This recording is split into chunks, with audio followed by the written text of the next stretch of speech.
ja sam Gordan Matić, reditelj i trenutno direktor Filmskog centra Srbije. Francuski institut za kulturu me pitao koje sadržaje pratim tokom ove izolacije. Od koronavirusa moram reći da u pozadini dok čitam scenarij i dok prepravljam neke moje stare tekstove je jedan francuski kompozitor Erik Satie koga ponovo otkrivam i koji zaista mi je prilično inspirativan u ovim vremenima.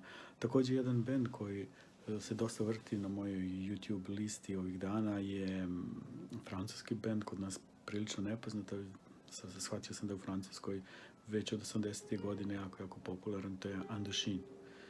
Tako da toplo preporučujem svima da pogledaju šta radi Indochine i ukoliko im treba inspiracija mogu da pokušaju da pronađu u Eriku Satiju.